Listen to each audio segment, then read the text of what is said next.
Professor Yunus Aynaghor পরিদর্শন করলো না। ওই পরিদর্শনের পর সোশ্যাল মিডিয়াতে যতগুলো আয়নাঘর নিয়ে পোস্ট টোস্ট হয়েছে না, ভিডিও টিডিও আসছে, সবগুলাতে যে আওয়ামী লীগাররা এই জাউরারা হারি একদম উপহাস করেছে, বলছে এটা নাটক, বলছে স্ক্রিপ্ট দুর্বল, অভিনয় দক্ষতার অভাব, কত কিছু কথাবার্তা। আয়নাঘর নিয়ে প্রকাশিত ভিডিওর নিচে এমন অগণিত কমেন্টস, হাসি ঠাট্টা ট্রল, বড় বড় মেইন স্ট্রিম মিডিয়ার ফেসবুক পেজে এই সমস্ত ভিডিওগুলোতে আসছে, এগুলোতে হাহারি একটা ভরপুর। এটা নিয়ে কাজ করছে ওয়াসাদ সিস্টার্স, অ্যানালাইসিস করছে, ডকুমেন্ট করছে। এইটা শেয়ার একটু দেখান না, কারা কারা ওই প্রোফাইলগুলো থেকে হাহারি এক দিছে, একটু দেখান, দেখেন, দেখে রাখেন। জাউরাগুলোকে দেখবেন না, বাংলাদেশে জাউরা তো বাম্পার ফলন হয়েছে, কিছু জাউরা দেখে রাখেন। সবচেয়ে বিভৎস ঘটনা হচ্ছে ওরা আইডেন্টিফাই করছে 47% রিয়েল প্রোফাইল যারা হাহারি এক দিছে। ইউরোপ একটা আইন আছে হলোকাস্ট ডিনার। হলোকাস্ট কি জানেন তো? দ্বিতীয় বিশ্বযুদ্ধের সময় জার্মানিরা ইহুদিদেরকে নিয়ে চেম্বারে ঢুকায় আগুন দিয়ে পুড়ায় মারত লক্ষ লক্ষ। নাজিরা হলোকাস্ট করলে সেটাকে গাল গল্প বলে। এটাই ফ্যাসিবাদ, এটাই ফ্যাসিবাদের চরিত্র। আপনি এদের কখনো স্বাভাবিক সমাজে চলতে দিতে পারবেন না, তাহলে সমাজ টিকবে না। কারণ এদের মধ্যে ন্যায় অন্যায় বোধ, বিবেকের বোধটা ধ্বংস হয়ে গেছে। এদের সমাজে ইন্টিগ্রেট তখনই করা সম্ভব যদি অনুশোচনা করে মাপ চায়, আর এটার সাথে করবে না। এদের মধ্যে বিন্দু মাত্র অনুশোচনার চিহ্ন দেখছেন? নাই তো।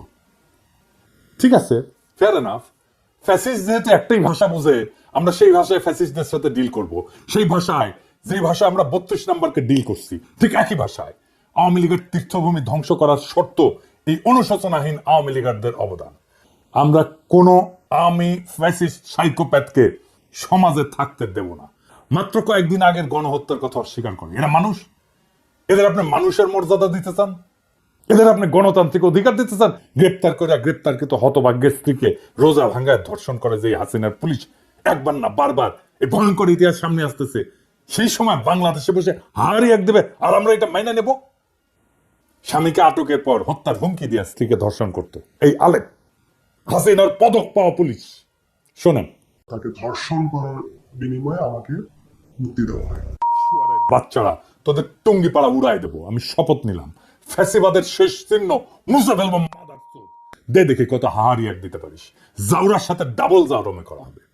ধানমন্ডিতে আওয়ামী লীগের অফিসের জায়গাটা সরকারি, এটা দীর্ঘমেয়াদে লিজ দেওয়া। এই লিজ বাতিল করে অধিগ্রহণ করে ফেলা উচিত।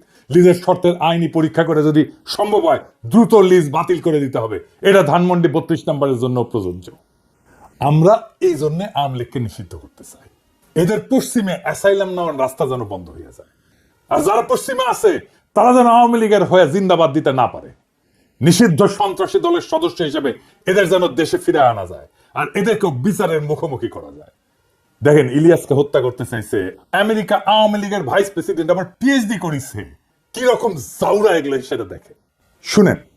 ইসলাম যদি আমাকে অ্যালাউ করতো কাউকে খুন করা, 1 নম্বরে আমি খুন করতাম, দিস গোয়িং টু লাইফ, 1 নম্বরে আমি খুন করতাম ওই একে, কি বলে, ইলিয়াসকে। Is another talented but very deeply rooted within the wrong process, and this Hasnat guy, ওরে বাংলাদেশে ফিরে আনতে হবে। আগে থেকে আমেরিকা আইনি ব্যবস্থার মুখোমুখি করতে হবে। আমেরিকায় যারা আছেন তারা ব্যবস্থা নেবেন। বেশি এক্সাম্পল লাগবে না, মোটামুটি 20-25টা এক্সাম্পল তৈরি করতে পারলে এরা প্যাকেট হয়ে যাবে। এরা ভিতর দিন, ওই যে কইছে না হাবিব মজুমদার অস্ত্র হাতে গেরিলা যুদ্ধ করবে, ওই মুখেই মারিতম ওরা। আমার কাছে মনে হয় এই দেশকে, মানে এইখানে একটা যুদ্ধ শুরু হয়ে গেছে। এই যুদ্ধে এখন আমাদেরকে স্বাধীন করবার পালা। অস্ত্র হাতে নামতে হবে, এখানে গেরিলা যুদ্ধ করতে হবে, এখানে আমাদেরকে ট্রেনিং নিতে হবে। হার্দিক মজুমদাররা তো জুলাই আগস্টে আমাদের সাথে অস্ত্র হাতে যুদ্ধই করেছিল। সাথে ছিল police, army, RAB, BGB, Chhatra League, Jubo League, এমনকি আর্মি। পারে নাই। ওরা ওই একটা অস্ত্র নিয়ে ওরা যুদ্ধ লড়তে পারবে। আমরা পরাজিত হইতে পারি, আমি মেনে নিলাম আর কি। যদি সব বাকশালী হয়ে যায়, ওদের চামড়ার বন্দুক আছে না, ওটাতে বাতাসের গুল্লি মারে, টার্গেট বরাবর না হইলেও অসুবিধা নাই, ফাঁকে মারলেও নাকে লাগবে, শিওর শট। হৃদয় সাহেব বুঝায় দেন, বন্দুকের গুলি ছুড়ে দেন। শুনিস হার্পিক, মুলা লাগবে, মুলা পাঠামু আর পোষা গরু খা কিছুদিন, দেখ পারিস কিনা। আরাম জাদা। আওয়ামী লীগারদের ফেসবুক প্রোফাইল দেখলে ব্লক করবেন, ওদেরকে ওদের বাবলের মধ্যে আটকায় ফেলেন। দেখবেন না ওদের পোস্ট, ইন্টারাক্ট করবেন না ওদের পোস্টে, ওরা শুকায় মরবে। আমরাই দেশের 95% মানুষ, ওদের এইভাবে বিচ্ছিন্ন করে দিলে ওরা শুকায় মরবে সোশ্যাল স্পেসে। ইউটিউবে আনসাবস্ক্রাইব করবেন যদি ওদের চ্যানেল ট্যানেল থাকে। আর একটা বিষয়, ওই যে পুলিশের ইউনিফর্ম তো বদলাইতেছেন না, ভালো, কিন্তু পুলিশের লোগো বদলাইতে হবে। যে লোগোর মধ্যে নৌকা আছে ভবিষ্যতে কিভাবে পুলিশকে পুলিশ লীগ বানানো হয়েছে সেটার অডিও ক্লিপ ফাঁস হয়েছে, শুনেন। এই যে বেনজির হারামজাদার কথা শুনেন, আমেরিকার স্যাংশন পাওয়া কোটি লোকে আছে, এটা বের করেন, শুনেন। জি স্যার, আপনি আপনার বক্তব্য কন্টিনিউ করেন স্যার, প্লিজ। Thank you. তো আমরা ওই দিকে যাই। Thank you so much. আমি একটু ওই যে তনুর কথা উত্তর দিই। আওয়ামী লীগ আমলে যত রিক্রুটমেন্ট হয়েছে এগুলো কিন্তু সব পুলিশ ভেরিফিকেশন করে রিক্রুটমেন্ট করা হয়েছে, ঠিক আছে? যে কারণে এরা ক্ষমতা এসে কিন্তু সারদা থেকে প্রচুর লোককে তারা পুলিশের ট্রেনিং থেকে বাদ দিয়ে দিচ্ছে। কেন বাদ দিচ্ছে ইউ ক্যান আন্ডারস্ট্যান্ড। আমরা আমাদের সময় আমি যে কদিন ছিলাম বা তার আগেও আওয়ামী লীগের আমলে আমাদের জানা মতে মানে ওই ভিন্ন মতাদর্শ কোনো লোকজন সহজে ঢুকতে পারে নাই, বিকজ এগুলোকে সব আগে পুলিশ ভেরিফিকেশন করে এরা কে কোন মতাদর্শ সেগুলো নিশ্চিত হয়েই চাকরি দেওয়া হয়েছে। এটা আপনার জানার জন্য। এই জন্য কিন্তু ওই কালকেও বোধহয় কথা পরশুদিন কথার কথা বলছিলাম, বা তারা বলছিল যে এরকম লোকজন বলে যে এটা বেনজিরের বাহিনী, ঠিক আছে? এবং পুলিশকে কিন্তু এরা বিশ্বাস করে না, এরা খুন করে পুলিশকে খুন করে ক্ষমতায় আসছে, আবার এরা কিন্তু পুলিশকে বিশ্বাস করে না। যদিও এই মুহূর্তে তারা প্রচুর লোকজন নিয়ে আসছে, ওই যে রিটায়ারমেন্ট থেকে এখান থেকে সেখান থেকে এনে বসিয়েছে। ওই যে আপনার 2008 সালের আগে 9 সালের আগে যারা রিক্রুট ছিল পুলিশে তাদেরকে সামনে নিয়ে আসছে, এইভাবে কিছু লোকজনকে সামনে নিয়ে চালানোর চেষ্টা করছে, কিন্তু বেসিক্যালি কিন্তু তারা পুলিশকে বিশ্বাস করে না। এরা তারা মনে করে যেগুলো আওয়ামী লীগের সমর্থক, পুলিশ ইন্টার বাহিনী আওয়ামী লীগের সমর্থক। আর আমি মনে করি যে এই আওয়ামী লীগের পুলিশ বাহিনী তো আসলে বঙ্গবন্ধুর নেতৃত্বে কাজ করার ঐতিহ্য ইতিহাস আছে। আপনারা জানেন যে আপনার 25শে মার্চ কাল রাত্রে তো যে অ্যাটাক গুলো হয়েছে তার মধ্যে প্রধান হচ্ছে রাজারবাগ পুলিশ লাইন, এবং তারাই প্রথম কিন্তু স্বাধীনতার সপক্ষে প্রথম গুলি বর্ষণ তারাই করেছে কিন্তু আক্রমীদের বিরুদ্ধে। তো ওখান থেকে কিন্তু এদের একটা এই বাহিনীর একটা ঐতিহ্য আছে, প্রো আওয়ামী লীগ ঐতিহ্য বা প্রো লিবারেশন ঐতিহ্য আছে। এবং কন্টিনিউয়াসলি মাঝখানে যদিও অনেক বছর আওয়ামী চেতনার যারা বিরোধী তারা ক্ষমতায় ছিল তাদের লোকজন ঢোকানোর চেষ্টা করেছে, but end of the day আমি মনে করি এখনো এই প্রো লিবারেশন বা প্রো এল ফোর্স এই ফোর্সের মধ্যে বা সদস্য এই ফোর্সের মধ্যে সংখ্যাগরিষ্ঠ। তো সেই আস্থা থাকতে হবে, আমার মনে আস্থা থাকা ভালো।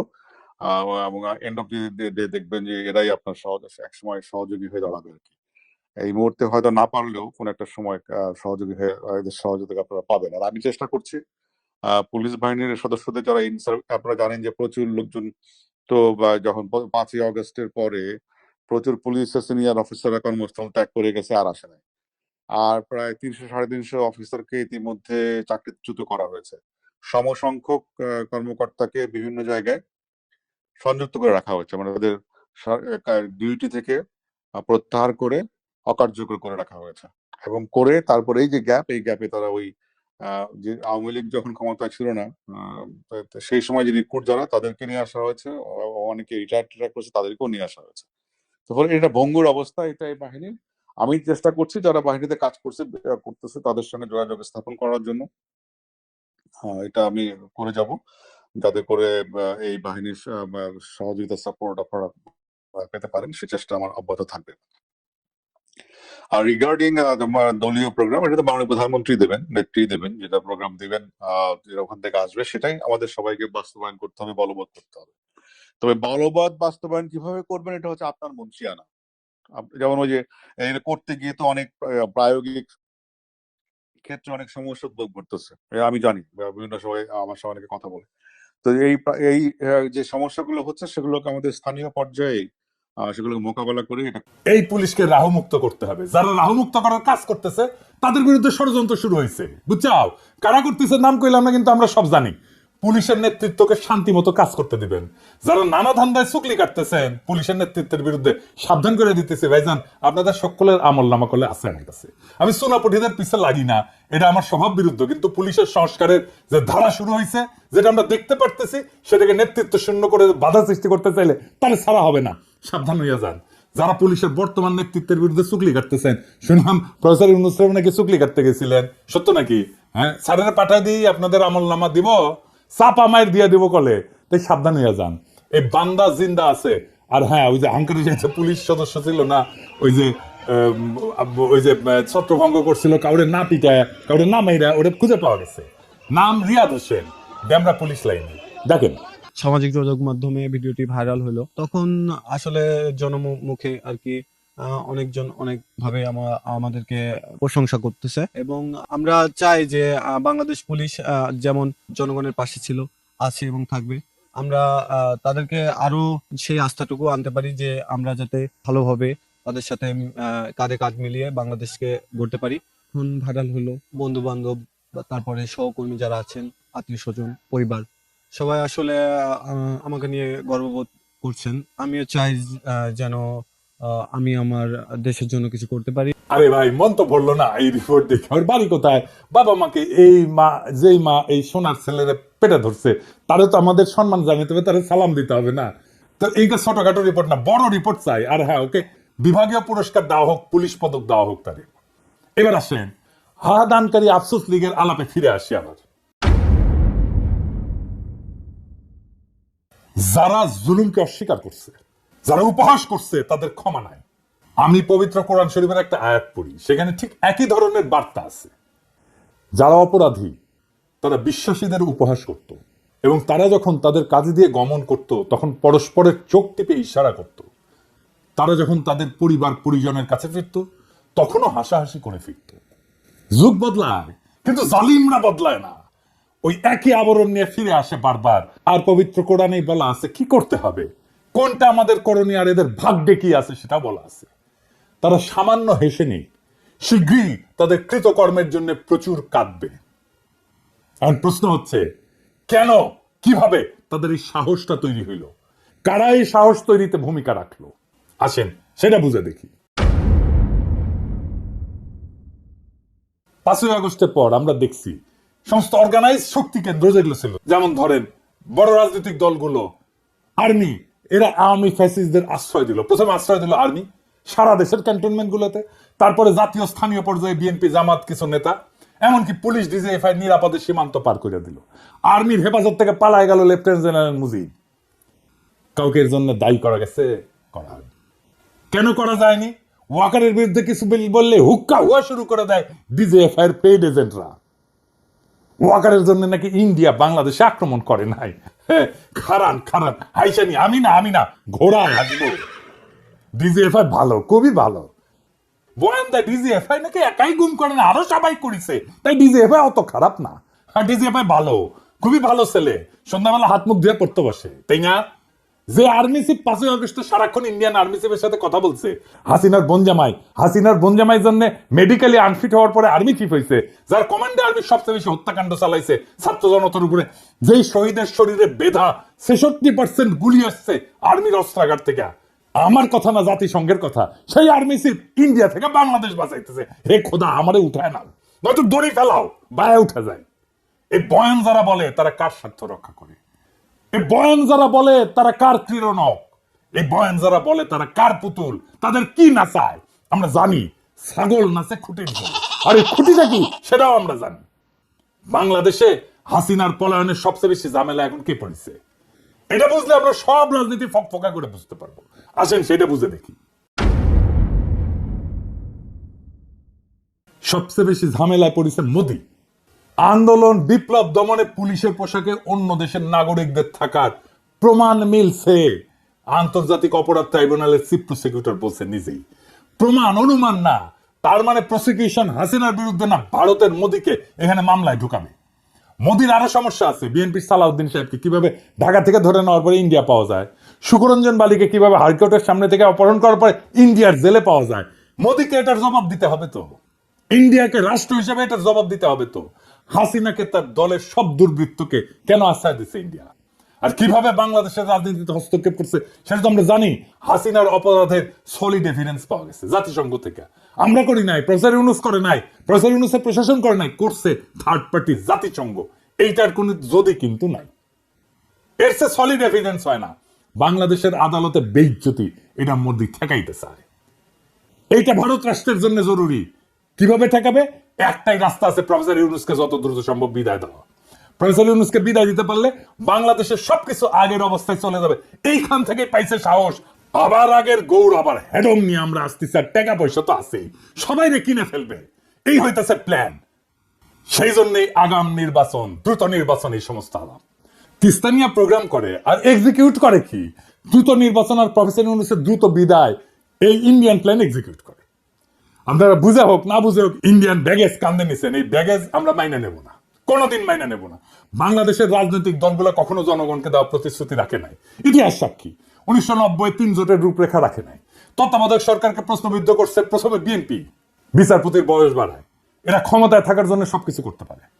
বিএনপি নির্বাচনের আগে যাই বলুক এটা রাখবে না, সে কোনো সংস্কার করতে দিতে চায় না। নির্বাচন হইলে সবকিছু কইরা ফেলবো, এটা হইতেছে ওই সেই প্রেমিকের মতো, যে প্রেমিকার সামনে এসে তার সাথে প্রেম করার জন্য যা কিছু বলে সবকিছু মিথ্যা, ওই মিথ্যা কথা বলতেছে তারা। প্রেমিকার সামনে উত্তেজিত প্রেমিক এসে যা যা বলে না, বিএনপি তাই বলতেছে নির্বাচনের জন্য, কোনোটা রাখবে না। সে কোনো সংস্কারও করতে দিতে চায় না। আওয়ামী লীগ নিষিদ্ধের কথা বললে বলে জনগণ ঠিক করবে। আরে বাবা, জনগণ কেমনি ঠিক করবে? গণভোট করে, তো গণভোট করেন এখন আওয়ামী লীগ নিষিদ্ধের প্রশ্নে, সেটা তো করতে দিতে চান না। সামনের সংসদ নির্বাচনে আওয়ামী লীগকে অংশ নিতে দিলে আপনি কবে জনগণের রায় নেবেন আওয়ামী লীগ নিষিদ্ধের ব্যাপারে? জনগণ করবে, কিভাবে করবে সেটা তো বলতে হবে। জনগণ তো একটা বিমূর্ত জিনিস, মানে আপনি একটা ধোঁয়াশা তৈরি করতেছেন জনগণ নামের এক বিমূর্ত শক্তির অনুমোদনের কথা বইলা। এই সরকারের নাকি ম্যান্ডেট নাই। সংবিধান সংস্কারে তো বিএনপির ম্যান্ডেট থাকবে, সে 2/3 মেজরিটি পাবে, কিভাবে জানে? পাবে না তো। তার মানে সংবিধান সে পাল্টাতে পারবে না। তখন বলবে আমরা কিভাবে পাল্টাবো, আমাদের তো মেজরিটি নাই। তারপরে প্রশ্ন থাকে, সে কি সংবিধানের মূলনীতি পাল্টাতে পারবে যদি মেজরিটি 2/3 মেজরিটি পায়ও? পারবে না। কারণ যে সংবিধানের অধীনে সে নির্বাচন করবে, শপথ নিবে, সেই সংবিধানের মূলনীতিকে সে পরিবর্তন করতে পারবে না। নির্বাচন হইলে কোনো বিচার হবে না, আপনারা লিখে রাখতে পারেন। মোদি আর ইন্ডিয়া আবার চিরজীবনের জন্য মাপ পেয়ে যাবে। ওই সংবিধানে থাকবে ধর্মনিরপেক্ষতা, গণতন্ত্র, বাঙালি জাতীয়তাবাদ আর সমাজতন্ত্র। সেইটা আমাদেরকে এত রক্তের পর, বিপ্লবের পরেও আমাদেরকে ওই সংবিধানই টাইনা নিয়ে যাইতে হবে।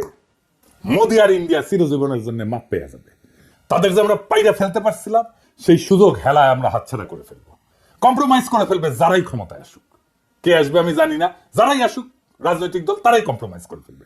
প্রফেসর ইউনূসের সামনে গিয়া রাজনৈতিক দলগুলো এক কথা বলে, বাইরে এসে আর এক কথা বলে। প্রফেসর ইউনূস দিছে চাপা মাইর, ওস্তাদের মাইর শেষ রাতে।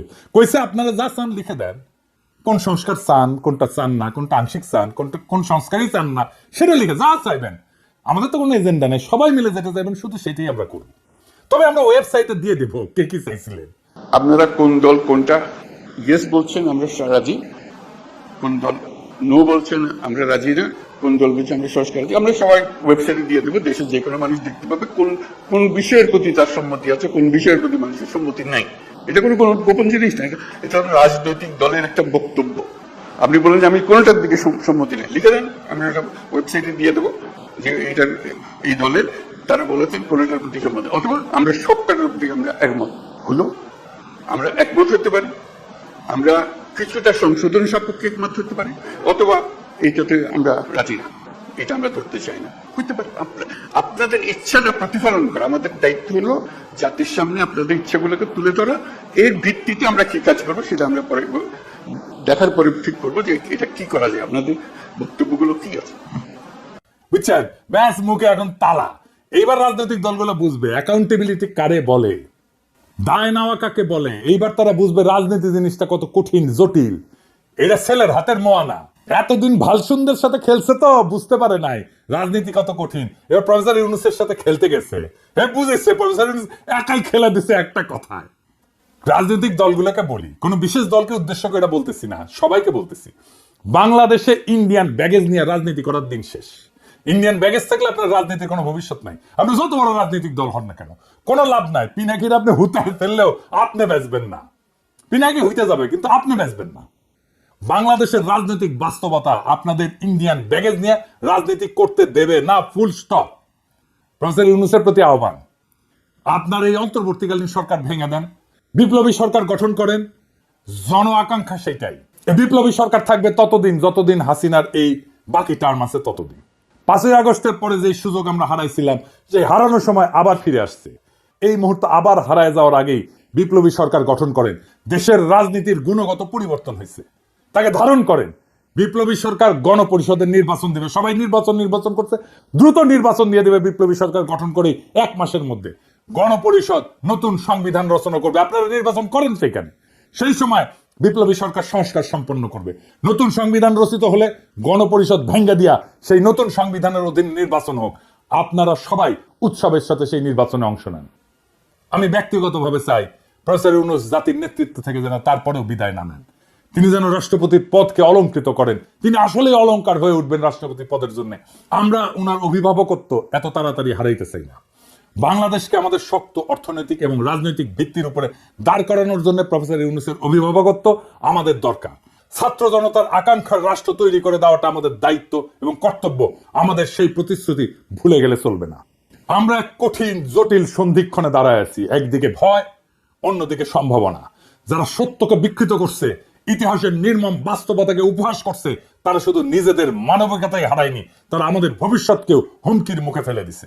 কিন্তু ইতিহাস সাক্ষী, জুলুম কখনো টেকসই হয়নি, জুলুম কখনো টেকেনি, জালেম কখনো টেকেনি। প্রত্যেকটা ফ্যাসিস্ট শক্তির শেষ আছে, আর সেই শেষ তারাই ডেকে আনে যারা সত্যকে মুছে দিতে চায়।